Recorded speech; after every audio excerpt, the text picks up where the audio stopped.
that the initial shock over Justin Timberlake's DWI arrest has passed, some in the media have now turned on the cop who arrested him. The New York Post tweeting and then deleting a profanity-laced nickname for Sag Harbor police officer Michael Arkinson, quote, rookie Sag Harbor cop who arrested Justin Timberlake, dubbed Little Red-Headed Dip by locals, an apparent reference to Officer Arkinson's red hair. Even worse, in the same Daily Mail report cited by the Post, they actually go so far as to call the officer the Sag Harbor Nazi. I'm not joking. One resident clearly had a bone to pick after Officer Arkinson apparently ticketed him for talking on his cell phone while driving. Wanted to be sure to go on the record blaming the cop, quote, I think Justin Timberlake was a victim of over-aggressive Sag Harbor police. Was this guy there? I mean, how would he know? Look, I've driven in Sag Harbor a lot. It is true. The police and various security folks can be persnickety and focus on totally minor traffic violations during the summer. I know this from personal experience. I'll leave it at that. But this isn't a minor violation. On this show, we take attacks on law enforcement seriously. If there's evidence that they deserve it, I'll be the first one to call them out.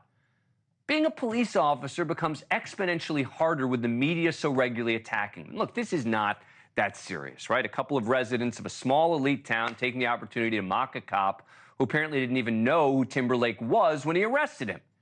And the references to the little red-headed cop, well, he's 6'5", 23, former college lacrosse player. So I'd love to see that resident say that to his face when Arkinson is not in uniform. Now, reporters literally going to his house and his parents' house, his fellow officers having to chase them away. Arkinson's not the one charged. We've learned from those same media outlets that the officer apparently gave Timberlake a warning not to drive before stopping him again when he seemingly didn't listen. Most importantly, Timberlake then allegedly refused the breath test 3 times and failed the field sobriety test, according to police. The officer's report of glassy eyes seems to be reflected in that mugshot, yet others complaining about the cops waiting outside bars for people to drive away. But isn't that a good reminder not to drink and drive? And there is nothing to show this officer did anything wrong. But when you're a celebrity, even Fox News may end up turning on the cops.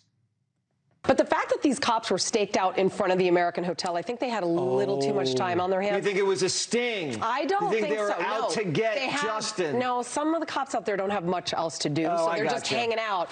But he did blow a stop sign. Yeah. Look, Timberlake deserves his day in court. He'll get it. We'll see what happens. Maybe there were issues that we don't know about yet.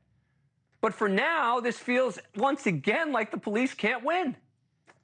Joining me now, straight shooter Bill Stanton, former NYPD officer and security expert. William, good to see you. What do you make of this? Well, you know, what you just summed up is exactly how I feel, except for the word persnickety. That's not a public school word, I'll tell you that right now. But Sag Harbor, like you know, you got to watch your 6.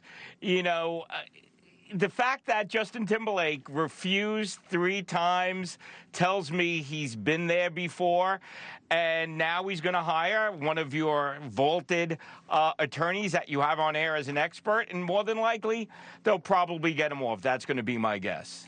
But again, there's something about, I mean, the New York Post, you're very familiar with the New York Post, tends to be a conservative, pro-law enforcement entity. They're now taking shots at the cop here. On what? Is it on behalf of Justin Timberlake? You know the way this stuff works. I guarantee, I'm guessing that Timberlake's PR team, I don't know this, I'm guessing that the Timberlake's PR team may have been, let's just say, of assistance in helping with that piece. And the New York Post going for it? Well, optics is everything. And the fact that the cop used to be a brownie, you know, with the red hair, you know, Officer Krumke, let's get this guy. Let's, you know, the court of public opinion. He has a big tour coming up. And you know what? At the end of the day, you shouldn't be drinking and driving. And he got caught. He got caught. And as we get older, we should know that's what Uber is for. And, you know, Justin, allegedly, if you did it, don't do it anymore. Learn your lesson here. It could have been a lot worse. Thank you for watching. Go to newsnationnow.com to find NewsNation on your cable provider. And don't forget to click the red subscribe button below to get more of NewsNation's fact-driven, unbiased coverage.